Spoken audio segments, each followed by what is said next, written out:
Yeah, hello Ghana. You are tuned into News Magazine with me, Irbad Ibrahim, and today we have a very interesting topic we'll discuss en passant. That is the issue of our work attitude as Ghanaians. All the time we pray to God that He should give us prosperity, but we know that beyond prayer, the earnest lies upon us to be hardworking to reap the benefit of our own toil and sweat. Abner, I don't know of other cultures. In other countries, people are so hardworking. The last thing they will say is, God will make this happen. If you have to move something from point A to point B, it boils down to your own hard work and planning. What is your view of Ghanaians look at, prosperity? Even sometimes on a weekday like this, at 12 noon, you find people trooping to churches and other sanctuaries praying for prosperity.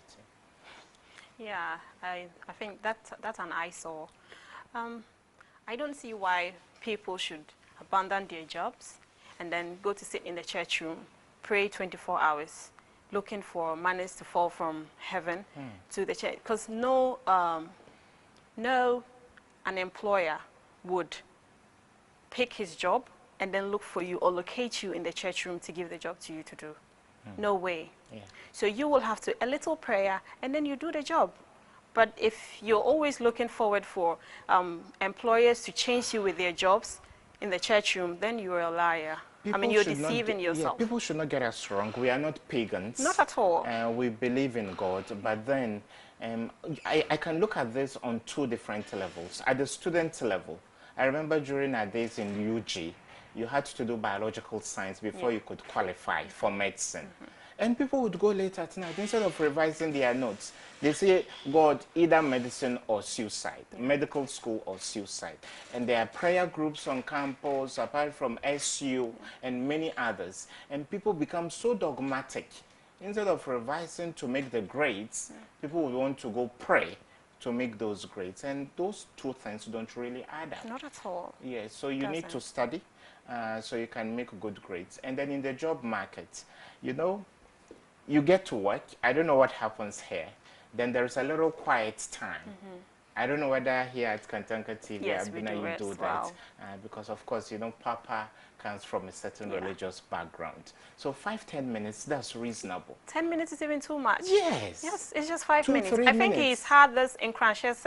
He spoke about it because he talked about a little prayer, at least 5 minutes. Yeah. Because before you would even open your mouth to talk about whatever you want God to do for you, He knows already. So you don't need to waste much time. The time you'd have to use to work to get something good for yourself, you'll use it in the church room and then praying and I mean, all the tongues that you need to. Put in a little hard work, and there are so many towering pastors in this country. But I think Apostle has pragmatized what the scripture teaches. Yes. That as a people, we can be on our own. For example, it was an eyesore when the city was suffering against the dollar and other international currencies. And people came out and said, let's pray for the city to perform better. When the city performs better, it's as a result of wise fiscal policy decisions that you make, not as a result of prayer. Exactly. We'll go for a short insert on this subject. When we come back, we continue the discussion and then go to trending news. Do stick and stay with us. No, pardon me. Make your customers back for Jesus Christ's name. Amen.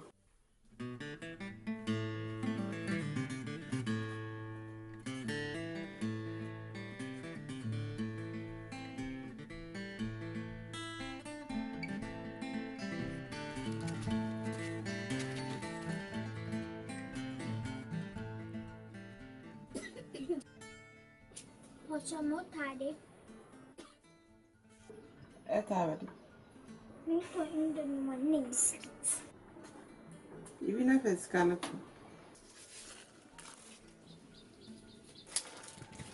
What's your miss Canadian sister woman?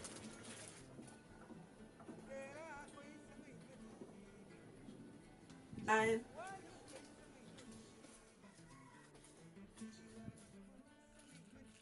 You know me when they get 50 cedis now. You're true, you are. What's your supper, sister?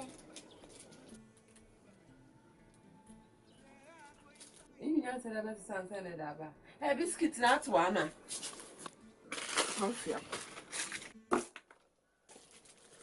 Fiako.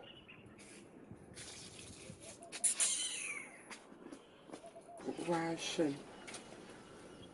Important.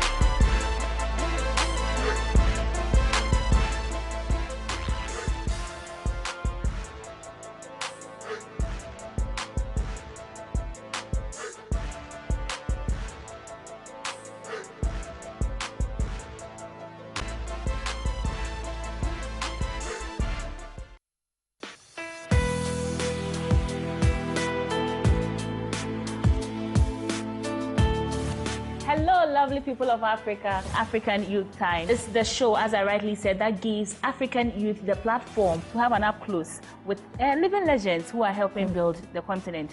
The youth of Africa, they have a lot of potential. What is killing Africans is our inability to discover and identify our potentials and what we can do for ourselves. Nobody makes you a leader. You become a leader. We are not poor. The resources in Congo alone can feed the whole Africa.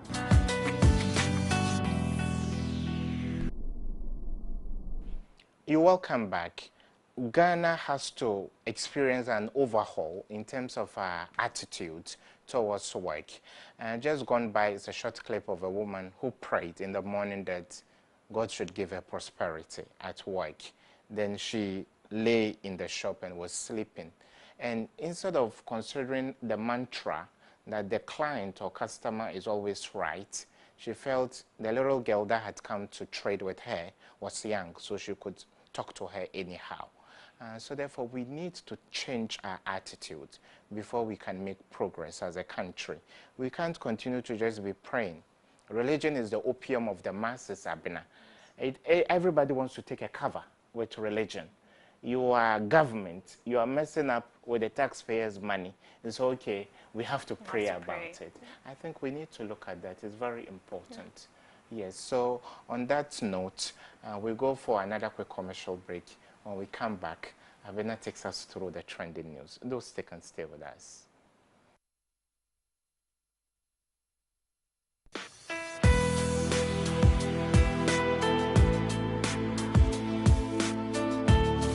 Hello, lovely people of Africa, African Youth Time. It's the show, as I rightly said, that gives African youth the platform to have an up close with living legends who are helping build the continent. The youth of Africa, they have a lot of potential. What is killing Africans is our inability to discover and identify our potentials and what we can do for ourselves. Nobody makes you a leader. You become a leader. We are not poor. The resources in Congo alone can feed the whole Africa. Okay, you're welcome back. Abena, what do you have for us by way of trending news? Well, as usual, I got packed stories. This one is from My Joy Online. EC to set up a committee to oversee implementation of ROPA. ROPA is the representation of the People's Amendment Act. That is to say, even though Ghana has a population of between 27 and 30 million, not all of us are living within the boundaries of this jurisdiction. And some people are in the UK, some are in the US, some are in Seychelles Islands, and you'll be shocked where you will meet Ghanaians sometimes. There are Ghanaians in Nepal, you know. So therefore, for the people to be represented, because if you are my MP, you represent me whether I'm in Ghana or I'm in the diaspora. So therefore, this is long overdue. Since 2006, the Human Rights Court has ordered the EC to activate ROPA so that people that are outside the jurisdiction can still exercise their franchise and suffrage. So for me, the call is long overdue. But the challenge we have is that People think we are under-resourced as a country. For all you know, before we carry out any major election, we need donor funding from the EU, from the United States, and other partners. So therefore, it becomes very difficult to eke out what little resource we have in carrying out an election, even domestically. How about asking our diplomatic missions abroad to get Ghanaians lined up to vote? So for me, it's a call in the right direction, but political parties have to reach a consensus that it is good for Ghanaians. And there is a provision, I think, and correct me if I'm wrong, Abena, that people are able to vote by proxy. So for example, you are my cousin, I can't come. You could vote on my behalf. But then if we can create ballot boxes in various diplomatic missions where we have a high commission, where we have an embassy, where we have a consulate, so that Ghanaians can duly register and vote. But I also fear that if care is not taken, the party in power, and that is why the opposition party is against this. The party in power could exploit this. Because an opposition party does not have the database from the Foreign Affairs Ministry about how many Ghanaians are in the Uganda, for example. So what if someone bloats the figures? And then stuffs ballot boxes in favor of the incumbent. Comes in. Yeah, exactly. So who oversees that? And will there be an observation team, an observer team that will come from ECOWAS that will oversee all those election exercises in other countries? So that creates a little bit of a challenge. But I believe all Ghanaians, whether those living here or those in the diaspora, have the right to determine who becomes our president. And therefore 2020 will be an election to watch. Because the new commissioner for the EC says that she's committed to saying that RUPA is activated in the election. So interesting times ahead. Yeah, I think, and my concern is about transparency. So once there's transparency, that's cool with me. But can you ensure transparency? You know, in Africa, elections are not too transparent. When the NPP lost, when the NDC lost in 2000, in 92, there was this idea of a stolen verdict because the advantage of incumbency might have tipped the balance in favor of the NDC, or so the NPP thought at that time. Then in 96, nobody has lost an election and said this was transparent, this was clean, credible.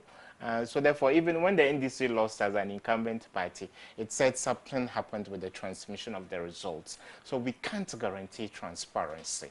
And therefore, we need to cross every T and dot every I before we take such a robust move of getting people voting far away from the shores of this country for the sake of the credibility and integrity of the electoral process. But what do you think we can do to ensure transparency? There needs to be goodwill, and then people are feeding on the illiteracy of the electorate.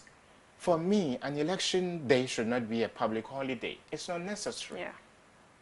The holidays are too many. Yeah, an election day should not be a do-or-die affair. Not at all. Yes. Elsewhere, election days are not holidays. On your way to work, if you like, you vote. Pass by, vote, and go away. Yes. That's it.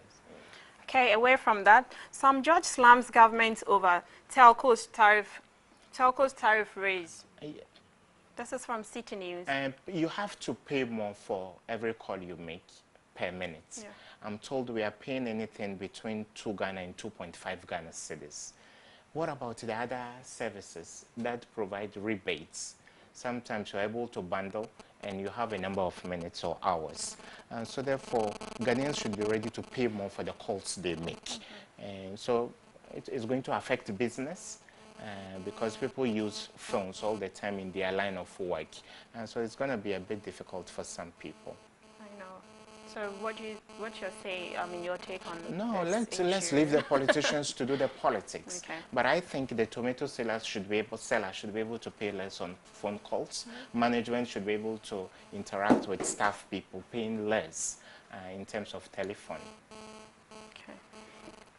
Moving from the second one, Bank of Ghana not to blame for men's goods clients. Was Delex Finance. This from Ghana think Web. This issue of men's gold, I'm trying to be a bit reticent and reserved because we don't have the full complements of the facts. Look at the giant buildings they had advertising Men's Gold, their investment in other areas, in the media, into Ghana's football and others. Some say this is a Ponzi scheme. Yeah. And regulators should have been able to raise the red flag earlier than they did. And I'm even told some church leaders gathered people's tithe and went and invested in Men's Gold. Really? Yes. Whoa. Some people even lied about paying their school fees in advance, and they invested into Men's Gold. Monies that were transferred for certain activities, building projects. We are talking about people living in the diaspora. They sent their hard-earned pounds or hard-earned dollars for you to help with the construction. Then you went and deposited into Men's Gold, getting anything between 7 and 10% every month. I say if it is too good to be true, then you have to be careful. But did BOG raise the red flag early enough? That is quite questionable. But I want us to give Nana Appiah-Mensah the benefit of the doubt. He's not guilty of running a Ponzi scheme until a competent court of jurisdiction says that he was guilty of a Ponzi scheme. But I feel for the people who are struggling now. Well, I think advice has been given to the general public. If you're going to invest into institutions like that, you'll have to look out for institutions that are Ponzi and those that are not. Well, you have to take a critical look at that before investing your money.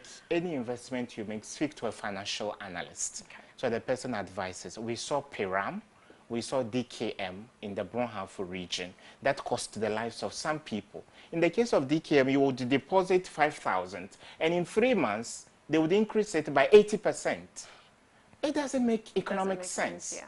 So how do you deposit money and after a year you have 120% increase in that amount? Not even a treasury bill Not at all. can give you that. So Ghanaians should not find easy ways of making money. You have to toil and sweat to make money. I think this all boils down to our attitude towards work. It boils down to the same issue of attitude. Because if you work hard, you wouldn't be looking for quick money or quick way to make money or make success.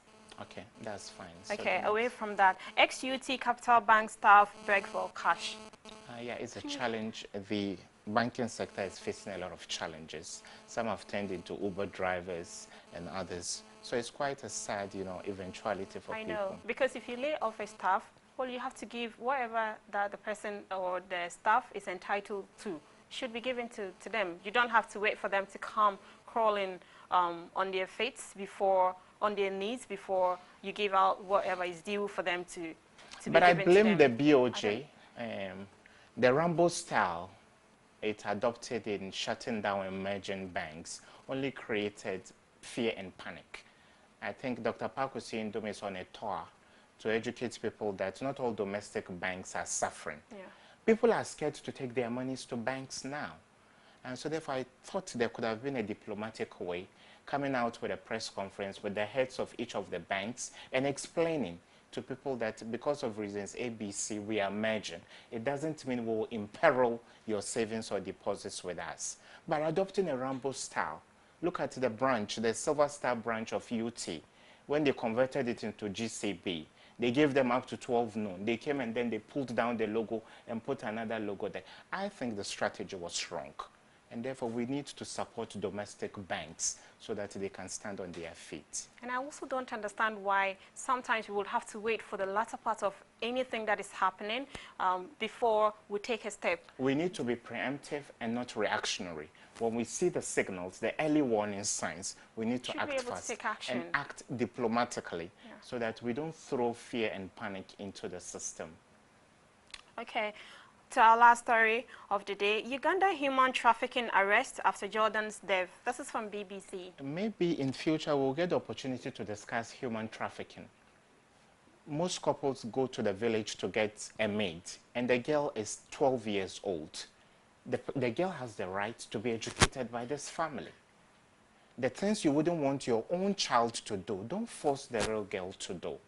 Then people are promised that when you are taken to Kuwait, to Saudi Arabia, you will get this much. They go there and they are exploited. There is broad-day slavery going on in Africa. And therefore, the issue of human trafficking is so important to IOM, International Organization on Migration. And I believe when the opportunity presents itself, we'll define what human trafficking is some employers are exploiting employees because they don't get their money's worth because of the kind of work they put in, and the pay is not commensurate. How do you pay someone less than 1,000 a month? It's an infringement on the rights of the person. What are labor unions doing about that? So therefore, it's very important for us to get into this. When people put in work, the pay they get should be commensurate. If not, you are exploiting them. Do you think there should be a regulatory body to look into this? Workers of Small Wages and Salaries Commission are themselves complaining that they are not being paid. So regulators themselves are facing challenges. And I think Abina will end on this note. I know. And that was the trending news.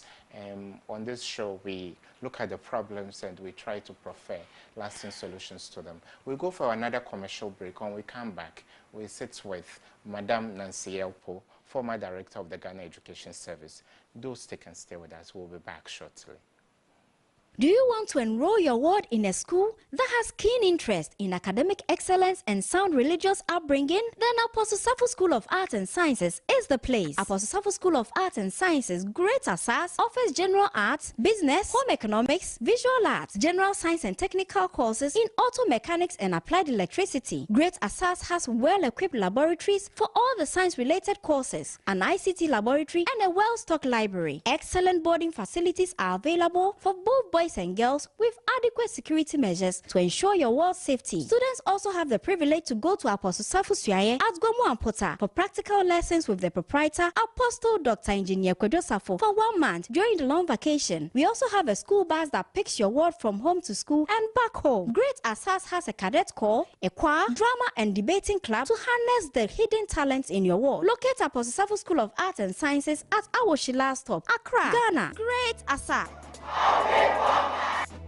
Do you want to enroll your ward in a school where quality basic education, discipline and moral upbringing is our hallmark? Then come to Apostle Safo School of Arts and Sciences Basic School. Great Asas. Apostle Safo School of Arts and Sciences has vacancies in preschool, lower and upper primary, JHS 1 and JHS 2, with spacious and ventilated classrooms. The school also has excellent boarding facilities for students from upper primary to JHS. Great Asas also has a well-stocked library, a school bus that picks your ward from home to school and back home, with adequate security measures to ensure your ward's safety. Apostle Safo School of Arts and Sciences Preschool has state-of-the-art learning materials to make learning fun for your ward. We also have the cadet corps and a cultural troupe to tap hidden talents in your ward. Locate Apostle Safo School of Arts and Sciences at Awoshila Stop, Accra.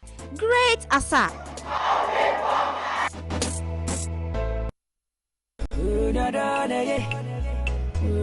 Nyankopɔn bo ni wiase no wɔtena ase din hunu sɛ nneɛma wo bo yɛ nyina yɛ na adebɔ nto aso ba akɔ de hye nipa nsa ne awo ɛne sɛ obi bɛwo aba wiase na kola na didam obi nso so ɛba wiase ansa na wabenya ɛfa akwanhyia mu ɛnam saa yɔ so ma Kantanka television ɛde dwumadie sonko kura din ɛda so ne makosɛm ɛbrɛ wo na dwumadie so ɛna obohu obi a wɔfuru kube ɛkɔte ɛbɛgyina kwan ho ɛtɔn saa nso na obi a n'ani afira na wɔyɛ wo wɔwɔ ɛyɛ ɛho bibia obohu obi ɔtete ahai ɛne deɛ wɔno nso so ɛyɛ samana wɔn mo nyinaa ani afira na yasan so ne atitiriw atwetwe nkɔmɔ afamprewani nsɛn awaregya yɛ ho nsunsuasoɔ ɛne nkwada a yɛde wɔn kɔ nkwaso na bɛm wɔn hunu sɛ abrabɔ na wɔbɔ no akyea nso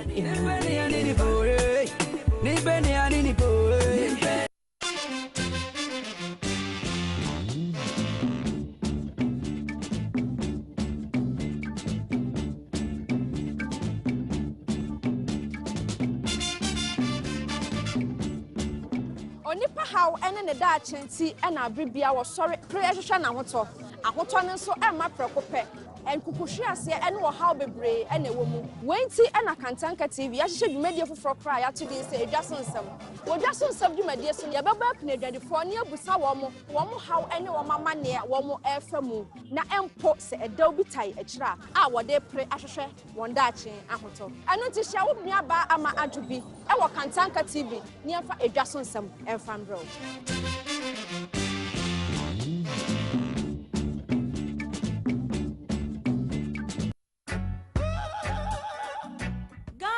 Omaya nyame ehira yen se eba na efamagudi a ye wo efamagudi asine oman bia Se omai bia betu mpon so a ne titiri no agina abodie mu nyansape ene nhwehwemu. Nanso Ghana eye oman a area ewo abodie mu nyansape ene nhwehwemu. Onim se oman yi mu ye won krofo a akwadre ewo abodie mu nyansape ene nhwehwemu. Na wadwe akomo so ana de ebema oman etu mpon ene se ye beji de yetumi ye atum na yaji ye ho adi na yenya metumi a ye honhom.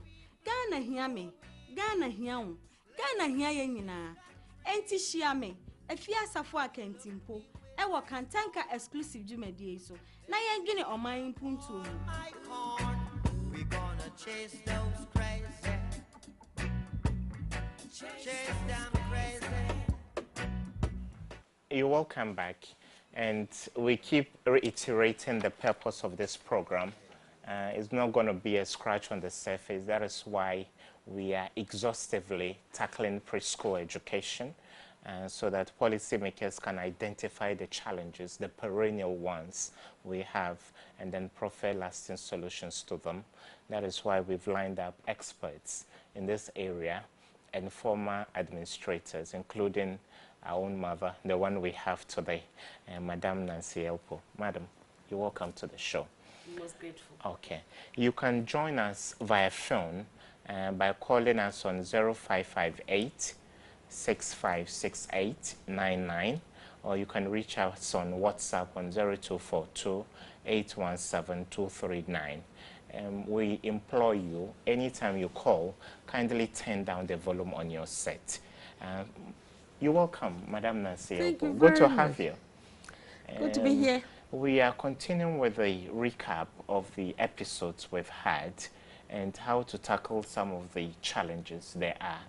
By and large, on the level of policy, how forthcoming are some of the propositions that are needed for the necessary amendment within the educational sector? Are policymakers ready to accept that there are challenges and we need to tackle them? The Ghana Education Service itself agree there are challenges. But the paradox is that, you change government so often that people come with certain ideas that, they think this policy must be changed. That has been one of the troubling factors. But as you go on and you do research, definitely you identify problems that you have to change through policy. Because when you say is the policy, then it becomes paramount for the whole nation. So there's always the need to change policies depending on the research and the information available and the observations from the system. And how receptive, you were the director for Ghana Education Service, how receptive do you think and responsive do you think the system is to some of those criticisms, or you just have a blanket check to do whatever you do as an administrator? Well, if you come up with policy and then you come up like, one of the things we've been arguing is terms of reference for preschool. Okay. Policy on preschool. You can't be changing the policy always. It's there. It's the implementation that has been a factor in Ghana. Most of the policies are very good, but implementation has always been a problem, either because of the technocrats or political interference. Okay. And I think the number to call us on, in case you have any views to share, is 0558656899. It will soon pop up. It's already popped up on your screens. If you have any questions to ask, we are doing a mop-up on preschool. So therefore, the laws are on our books, but implementation is a problem. Implementation has always been a problem with the education sector in Ghana. Because the technocrats, they either know or they know. The facts are that you can, policy is a policy and it should have a lifespan. Of course, if something pops up and you have to change it, it's not a dogma. It will have to be changed. But the people implementing should know why the policy is there, why the policy should be changed, and what benefits the policy will bring to education as a whole. And you really know if you are well informed. For example, if you are the district director and you monitor the schools, the preschools, then you will be in a position to know whether the policy is being observed or not. That is a local management issue. It's not a national issue. And we have these pockets all over. It's an issue of management and administration more than policy. But then you, as a director, for me, were a political appointee, weren't you? So how does partisanship feed into the lackluster attitude towards implementing the right, policies we need? Well, let me make this question. I was not a political appointee. So how did you become director, Nancy Elpo? Through promotion. Great. I have been a teacher all my life, but then after I left university education, I was been with the Ministry of Education. So I went through promotion and the ranks. Unfortunately, most of the schedule I had to deal with, maybe politicians were around me or I was around politicians. But I'm an education technocrat and not a politician. Okay. So you served across regimes? Yes. How many? I served under Dr. Abdallah. That was the beginning, PNDC. Then I traveled and I came back. I served from Dr. Abdallah down, or from Rawlings, then President Kufuor, President Mills. Then I came to John Dramani, President John Dramani. And then you went on retirement. Yes, then I went on retirement. So how was it like working with different ministers? For example, at some point you have a very young and green minister, and sometimes you would have Professor Nana Jimanu Poku, yes, a very experienced and astute lecturer. Yes. How was the transition like in terms of looking at policies and how to implement them? We have to agree that every department have technocrats. And it's the duty of the technocrats to keep the ministers well informed about past policies. And so if they are creating new policies, they should be aware of the past policies. Why are they going to change them? And the technocrats should be held responsible if the system is not moving well. Of course, we claim there's always political interference, but I would put my cards on the table to the minister that this is the policy for preschool. And you have to agree with me that we either need further changes or not. If the minister is open and welcomes change, why not? But the technocrats should take the trouble to inform the ministries. A well-informed minister will not say, no, don't do this. So I would put the problem at the doorstep of the technocrats. We're directors. All the directors there, apart from the 4-line directors, we're all education staff. When Dr. Jerry Cotson was here, and pretty shortly we'll roll out some of the clips we have for you to speak to them, he made a point that when he came back, he asked the minister at the time, Minister for Education, his appreciation of preschool. And the minister didn't really even understand the various models we have at that level. Would you say appointing a minister for the education sector that faces myriad challenges should be someone from the stock of teaching, the teaching stock, someone with that background? Or we could just pick anybody with the help of technocrats, the person can produce results? It would be better to pick somebody with education background. But in the absence of that, you bring in somebody who has no knowledge of the system, and you make the person a minister. The onus is on you, the government or the ministry, to take the person through some experiences. Even if it is a 1-week induction course, I think the minister should accept it. And I think every government should say, if you come and take a position, every department has a language, and you must learn that language. So when they come, at least give them 1-week orientation or 2 weeks. But then everybody feels that to be a minister, that's why they have appointed you in the first place. But remember, you are not with education. You probably were a businessman in London. We should be prepared as individuals to learn, to unlearn. My economic master used to tell me, you must unlearn and learn again. So unlearn whatever information you have and be humble, gentle. Okay, sorry, Mommy, there is a caller. Hello, your name and where you calling us from? Hello?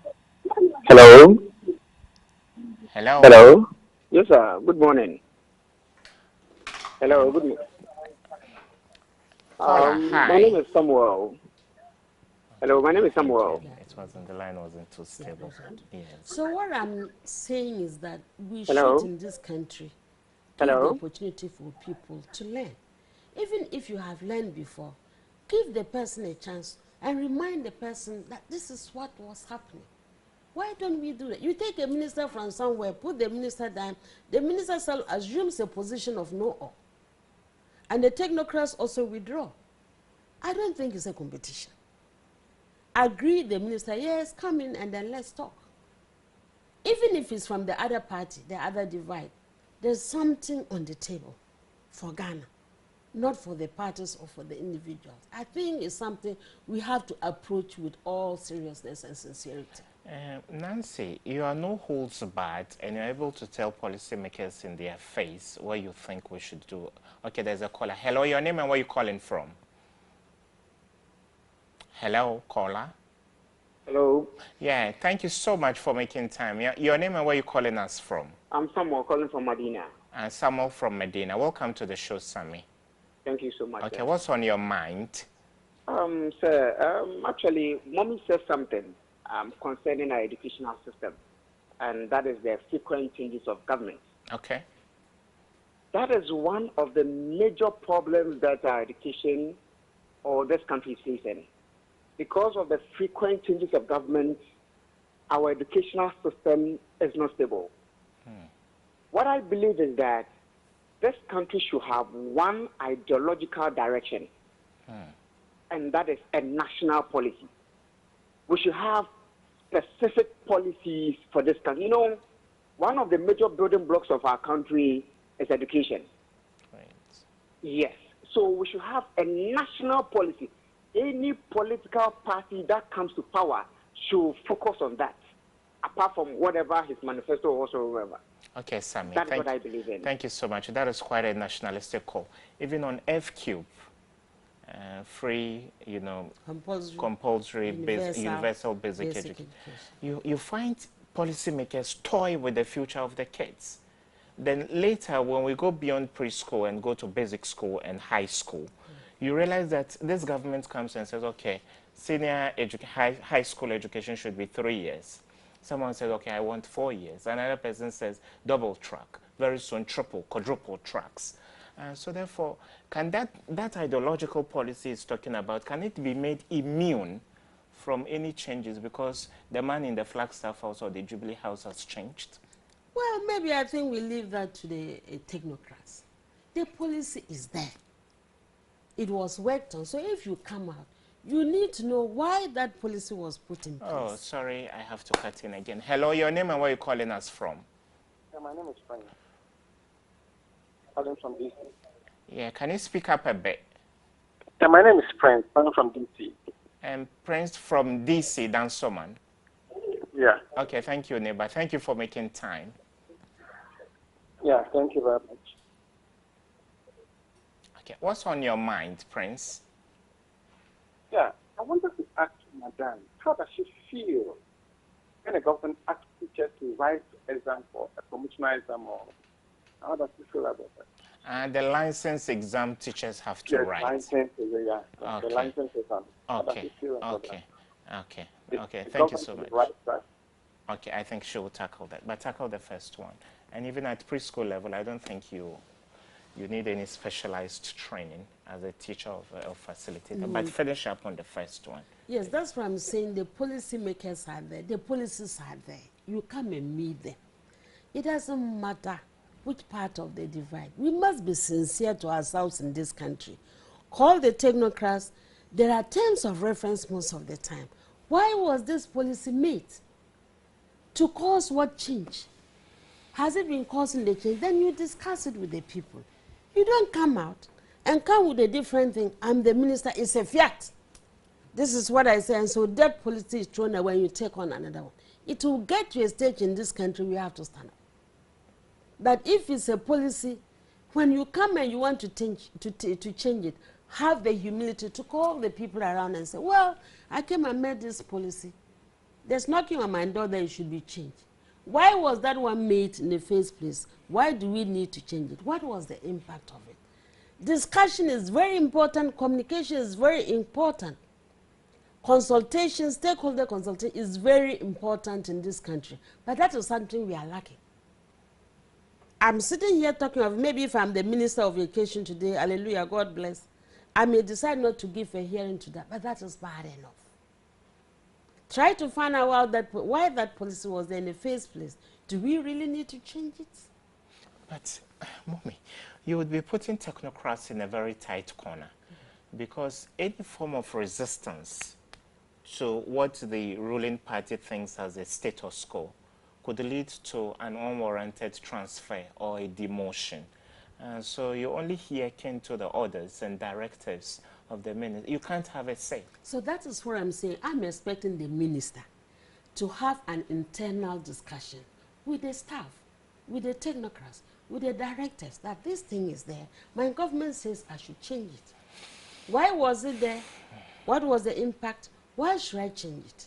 Then you may be in a position enlightened enough to inform your government that, well, we need to change it, but we need to be moderate about it. Of course, I'm not asking you to let somebody put sand into your gari, but please be honest with us. And I'm talking to the ministers, that be humble. The government has put you there because you can do things. Yes, discuss with them and say, well, my government says I should have this change. What inputs and what amendments do you have? You meet each other somewhere. So it is not enough for me to sit down the technocrat and say that, you know, they'll put sand into my gari, so I'm not going to talk to the issue. That is where we have reached. And when I'm talking to you as a minister, please do not take it that I'm coming from the other side of the divide. At the end of the day, it's the Ghanaian child that we are after. And of course, after speaking to experts like you and their contrary views to what is happening currently, even getting policymakers to speak to the issues becomes very difficult. It becomes very difficult because we haven't been assertive enough with positions we assume. Consultation is very, very important. Communication all over the world is very, very important. If you become the minister, it doesn't matter how many academic gowns you have. Just put some down, call the technocrats. Don't take them as enemies. Of course, if there's an enemy there during a discussion, it will pop up. But take it that put everybody on a level ground that, well, it's the Ghanaian child we are worried about. Gentlemen and ladies, what do you think we have to do about preschool in Ghana? There are not many enough. Do we have to make it, to spread it out? Do we have to improve the facilities? Do we have to spend time training teachers for preschool, or you pick anybody from the street? Teaching profession until lately, you just pick anybody anywhere and they come to teach. That brings to mind the topic of the retraining they are talking about, this licensure issue. Yes. Now, if you go to Canada and they do it, you can do it in Ghana, but prepare for it.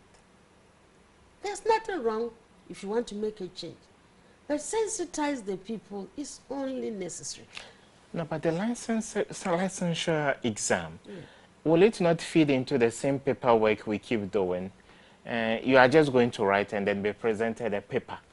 And when you've gone through the mail, you've gone through the training at maybe University of Education, whenever, is that too necessary, or is going to add another layer of bureaucracy and red tape, so to speak? Because you just said the minister may not tolerate it because the government says do this. That is where we are getting to. We've reached a point we really have to call a spade and not an instrument for digging, because pickers, you can use the pickers to dig. We don't have to paint issues and make them look blue when they're already green. So if you think that course is necessary, let the teacher sensitize them that it's necessary. Prepare their minds. Give people time to react to issues.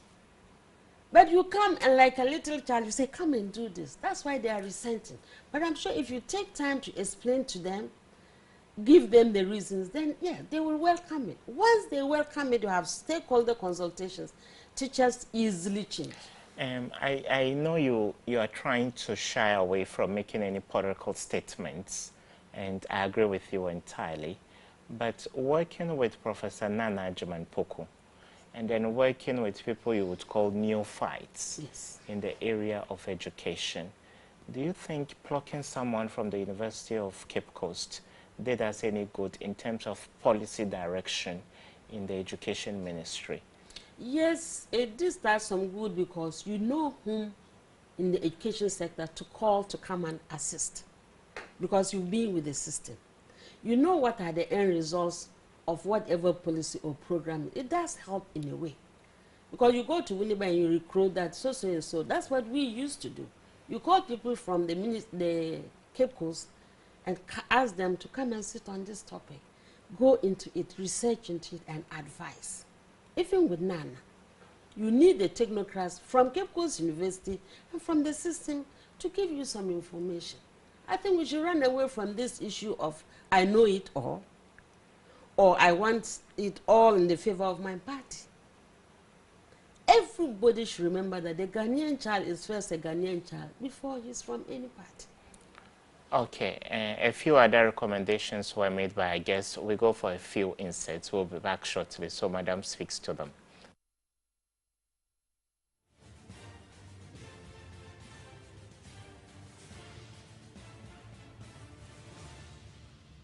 Great. So these books are used at both the states and the federal levels in the United States. Yes. And this is Literacy, the Creative Curriculum Approach. Yes. Reading aloud. Yes. Reading aloud. Mm-hmm. And then there is the fourth edition of the Creation Curriculum, the Creative Curriculum for Preschool. Is also a book that I guess thinks Ghana should model. This is the enrollment. Okay. This is the enrollment requirement. Everything about enrollment requirement is here. How kids can enroll. How and the requirements they need to everything meet. that needs to be they need to get enrolled is here. Okay. Then there is music play in the box. Music play in the box. And I can see there are a lot of pictures for the kids to look at. Children use play to learn more. Okay. And they also learn more from each other than from the teacher. Okay. How does the American model of preschool, how is it different from the Japanese model? Because Japanese are very creative and they start manufacturing things or inventing things pretty early. Is there any congruence, so to speak, between the Japanese and the American models? That's a great question.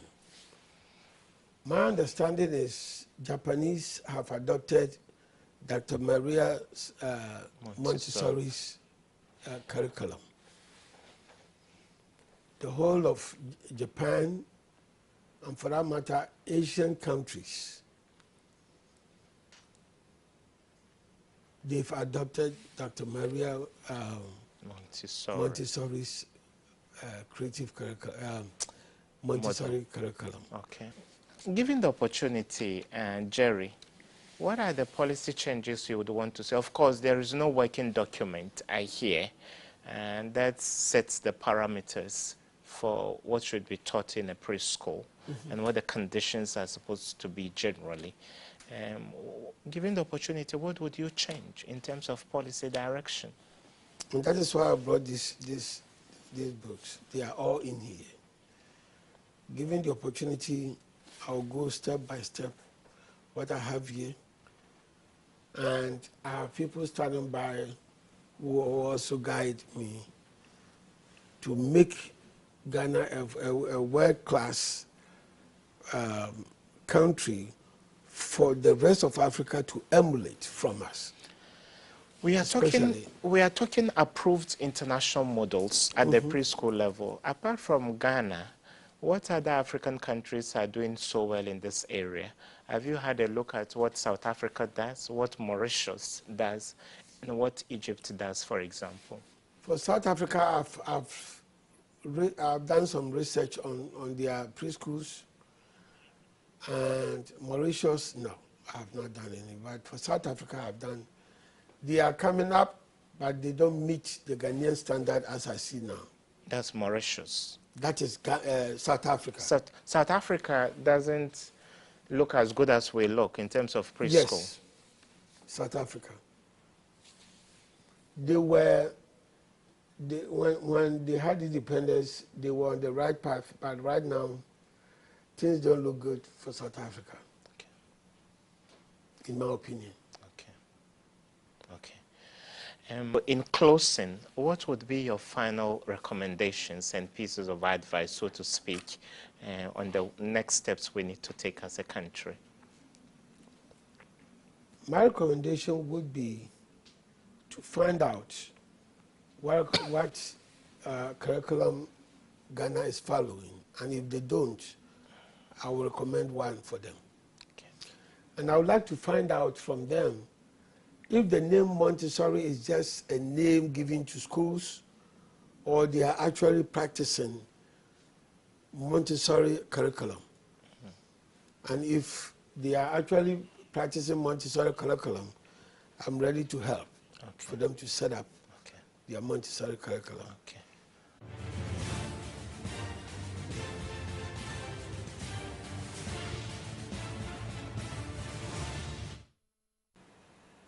You're welcome back.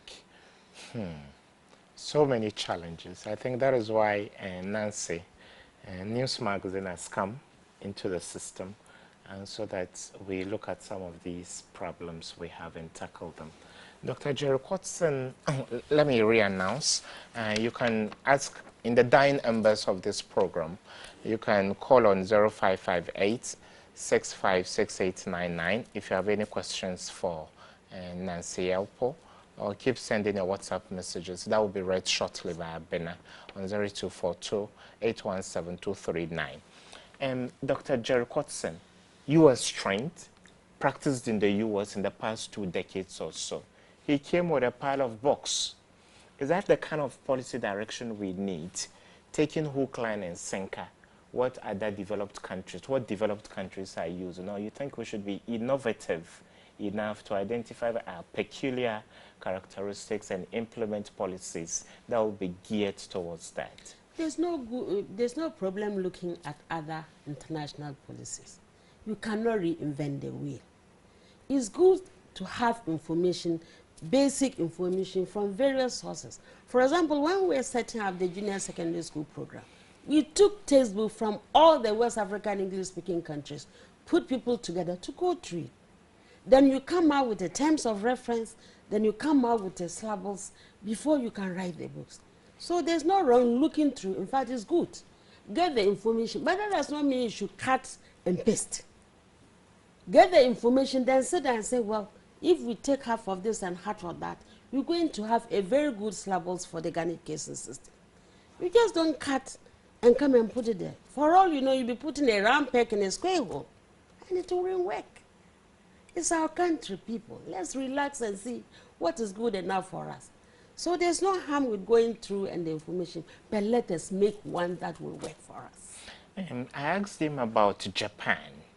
And Japanese kids are some of the most innovative in the world.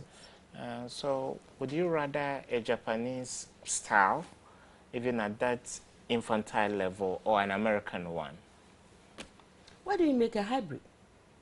If you think the American one is suitable, well, you can't, because the background, the weather itself is different. So you cannot take something from America and come and put it here wholesale, or Japan. Maybe 50% American, 50% Japan, or 20-20 and Ghanaian 20. You get a better syllabus.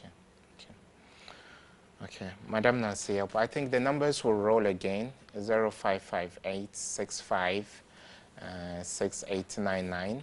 We'll go for our final commercial break. When we come back, Abina reads some of your messages. Do stick and stay with us.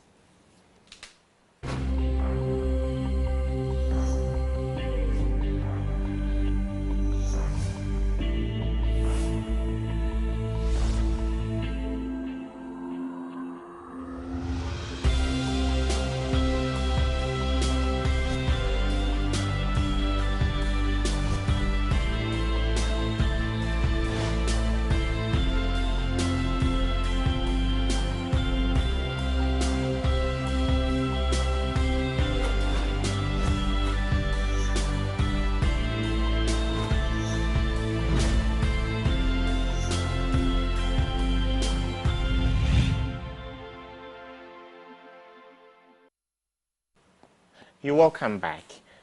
We are joined by Abena Safa. Abena, you're welcome. Thank you. I believe there are a few messages Yes. that Nancy can tackle. Okay, one from Amano from Koforidua. Very good area of discussion. Good job, Kantanga TV. I like your outfit. This is awesome. This from AJ.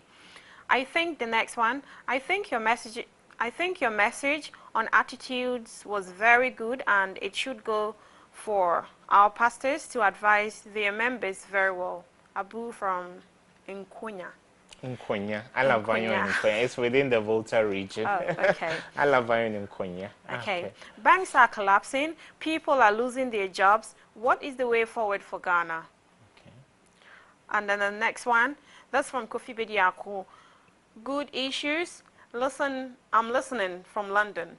And then Jacob from Asan. Ghana leaders should stop talking and help their own products. Watching live from Qatar. Qatar is in the Middle East, Okay. and the other one from the UK in London. Is because we are streaming online on Kantanka TV's Facebook handle and then other social media handles.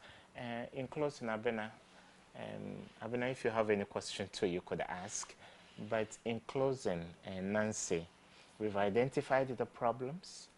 We need solutions. In closing, what should be the next step we should take as a country in terms of preschool, armed with all the discussions we've had in the past few weeks? In closing, I think policymakers should be prepared to meet the technocrats, discuss the issues dispassionately, and identify what needs to be modified, what needs to be improved, and what needs to be thrown away. Then you can come up with a working policy. The other time we were asking whether we should do away with preschool. You cannot run away from preschool. If you run, it will chase you. So hold the bull by the horns, make sure you find out what is good for preschool and what is not good, and see what we can do. Okay. We must learn to consult, put biases aside, get the right people, and discuss these things. Then everybody will benefit. You don't say preschool is not good or is good. Like I was saying the other day, if you say it's not good, who are you going to leave your child with when you're going to school? There's no grandmother. There's nobody in your big bungalow. The dogs cannot take care of the child. So it's part of a social problem that you leave the child somewhere else. You probably wouldn't have liked to. But let us make sure that where you are leaving that child, the child lives up to expectation when the child grows up. Okay. Abena will ask one question, then we call it a wrap. Okay, Mom, I just want to know, because these are some of the policy, you talk about policy making. These are the people sometimes we have to change them to bring them on the show so they can get the issues brought out, or they can get some issues to solve the problems that we are going through, especially on the topic and the discussion. But we don't get them. They'll tell you, I'm busy, I'm this, and you have to go through a lot of hierarchies before, and even at the end of the day, they don't turn up. So what do we do about that? Because we want these issues to be solved, but if we don't get the people, how then do we solve the problem? So how do you cut down the rigmarole, the bureaucracy that you need to go through to get policymakers to tackle these problems? I think it's been on the table of Parliament, this information policy. Right to information bill. Right to information bill. It's been there, it's been going forward and backward. That is an issue we have to look at. People want to take cover.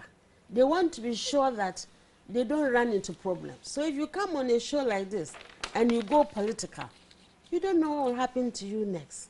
Because like I say, we have to mature and tell our brains that this person is talking for the good of the country, not that he belongs to the other side of the political party. If we can't attest to that, then it will be difficult for me to come and sit here, because I don't know what is going to happen to me when I live here. But I'm not thinking of politics. I'm thinking of the Ghanaian child, and I'm thinking of the Ghanaian society. Okay. Thank you so much. That is all time will permit us. Abena would have chipped in with another question, but this is all time will permit us. It's always so wonderful having you in the studios. Madam Nancy Elpo. And I believe you are able to speak your mind because you are no longer in active service. Exactly. Yeah. I appreciate it very much bringing me on Kontanka, and I thank everybody, your wonderful crew. Okay. But I'm not speaking because I feel like hurting somebody. I feel somebody must bail the cat. Okay. And we must grow out of those things. Okay, thank you so much. Till we come your way with another edition of News Magazine. I've been here with my colleague Abna Safo. Keep watching Kontanka TV. Have a good day.